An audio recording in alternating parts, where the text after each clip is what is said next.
ఓ దినాన్న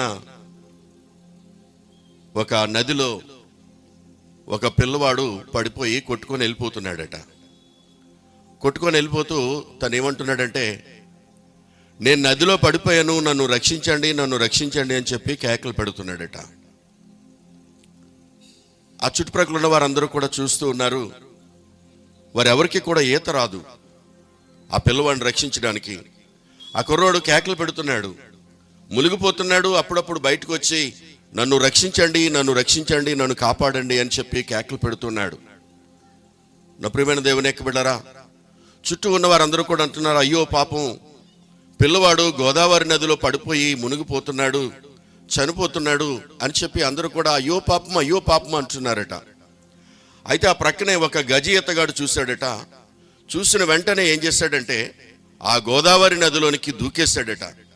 దూకేసి ఆ నదిలో మునిగిపోతున్నటువంటి ఆ పిల్లవాడిని ఏం చేశాడంటే అతన్ని పట్టుకొని అతన్ని తన యొక్క వీపు మీద వేసుకొని ఒడ్డుకి ఈత కొట్టుకొని వచ్చాడట. తీసుకొని వచ్చిన తర్వాత నా ప్రియమైన దానికి పడరా గమనించండి, అందరూ కూడా ఆశ్చర్యపోయారట.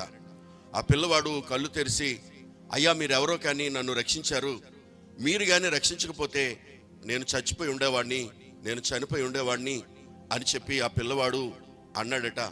ఆ చుట్టుప్రక్కల వారందరూ కూడా అన్నారట, ఈ పిల్లవాడు మునిగిపోతున్నాడు, రక్షించండి రక్షించండి అని కేకలు పెడుతున్నాడు, మాకెవ్వరికి కూడా ఈత రాదు, అయితే మేము అందువల్ల అతన్ని రక్షించలేకపోయాము, మీరైతే ఈతగాడు కాబట్టి, ఈత వచ్చి కాబట్టి మీరు అతన్ని రక్షించారని చెప్పి వారందరూ కూడా రక్షించినటువంటి వ్యక్తికి అభినందనలు తెలియజేశారట.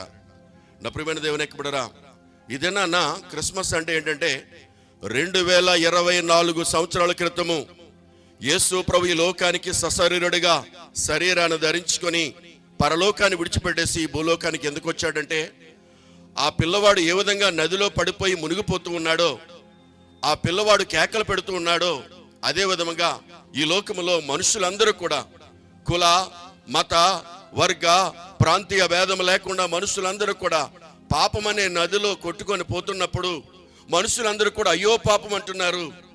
దేవుళ్ళుగా దేవతలుగా పిలువబడిన వారందరూ కూడా అయ్యో పాపం అని అంటున్నారు. నా ప్రియమైన దేవుని యొక్క బిడ్డలారా, నేను ప్రకటిస్తున్నా, నా యేసయ్య యేసు ప్రభు ఒక్కడే పాపములో కొట్టుకుపోతున్న వ్యక్తిని ఆ యొక్క రక్షించడానికి యేసు ప్రభు 2024 సంవత్సరాల క్రితం ఈ లోకానికి వచ్చాడు. అది నిజమైన క్రిస్మస్. అప్పుడు కూడా దేవుని నామమున మహిమపరుద్దాము. గమనించండి నా ప్రియమైన దేవుని యొక్క బిడ్డలారా, క్రిస్మస్ అంటే పాపములో కొట్టుకుపోతున్నటువంటి వ్యక్తిని యేసు ప్రభు రక్షించడానికి ఈ లోకానికి వచ్చాడు. అందుకనే యేసు అంటే తన పేరేంటంటే రక్షకుడని అర్థము, రక్షించేవాడని అర్థము. దేని నుంచి రక్షిస్తాడు? పాపము నుంచి రక్షిస్తాడు. దేని నుంచి రక్షిస్తాడు? మన శాపము నుంచి రక్షిస్తాడు. నా ప్రియమైన దేవునికి బిడ్డలారా, మీరు ఎప్పుడైనా దమ్ బిర్యానీ మీరు కొనుక్కున్నట్లయితే ఫ్యామిలీ ప్యాక్ ఉంటుంది. ఈ ఫ్యామిలీ ప్యాక్లో ఏముంటుందంటే ఆ యొక్క బిర్యానీ ఉంటుంది, చికెన్ పీసులు ఉంటాయి, ఎగ్స్ ఉంటాయి, అదే విధముగా ఆ యొక్క కూల్ డ్రింక్ ఇస్తాడు, రకరకాల పదార్థాలు అన్ని కూడా అందులో ఉంటాయి. నా ప్రియమైన దేవునికి బిడ్డలారా, గమనించండి, ఆ యొక్క ఫ్యామిలీ ప్యాక్ తీసుకొని వెళ్ళినప్పుడు మనం ఏం చేస్తామంటే అందరూ కూడా కలిసి తింటూ ఉంటాము. ఈ దినాన నేను తెలియచేసే మాట ఏంటంటే, నువ్వు ఒక్కసారి రక్షణ పొందినట్లయితే స్వస్థత నీకు ఆ ప్యాకింగ్ లో ఉంటుంది, ఆశీర్వాదం ఆ ప్యాకింగ్ లో ఉంటుంది, నీ అభివృద్ధి కూడా ఆ ప్యాకింగ్ లో ఉంటుంది. ఇది నా మానవుడు ఏం చేస్తున్నాడంటే యేసు ప్రభువును తన సొంత రక్షకుడిగా అంగీకరించకుండా నాకు స్వస్థత కావాలి, నాకు ఆశీర్వాదం కావాలి, నాకు అభివృద్ధి కావాలి, నన్ను దేవుడు దీవించాలనుకుంటున్నారు. ఈ రాత్రి రక్షణ పొందితే దేవుడు నిన్ను దీవిస్తాడు, దేవుడు నీకు ఆరోగ్యం ఇస్తాడు, దేవుడు నిన్ను ఆశీర్వదిస్తాడు. కాబట్టి యేసు ప్రభు ఈ లోకానికి రక్షించడానికే, మనుషులు రక్షించడానికి వచ్చాడు కానీ ఆ యొక్క మనుషులు నాశనం చేయడానికి రాలేదు. కాబట్టి నా ప్రియమైన దేవుని యొక్క బిడ్డలారా, ఈ స్థలంలో ఉన్న వారు మాత్రమే కాదు కానీ దూర ప్రాంతంలో నుంచి ఈ మాటలు వింటున్నటువంటి ప్రియమైన సహోదరుడా సహోదరి, యేసు ప్రభు ఈ రోజు రాత్రి మరలా మీకు పిలుపునిస్తున్నాడు. ఇంకా ఎవరైనా యేసు ప్రభుని నీ రక్షకుడిగా అంగీకరించకపోతే యేసునద్దకు వస్తే నీ పాపాలన్నీ కూడా క్షమించేసి, నీ పాపాలను కూడా కడిగేసి నిన్ను రక్షించి తన కుమారుడిగా కుమార్తెగా చేసుకుంటాడు. పరలోకానికి వారసుడిగా చేయడానికి యేసు ప్రభు ఈ లోకానికి వచ్చాడని తెలియజేస్తూ ఈయన మాటలు ముగిస్తున్నాను. God bless.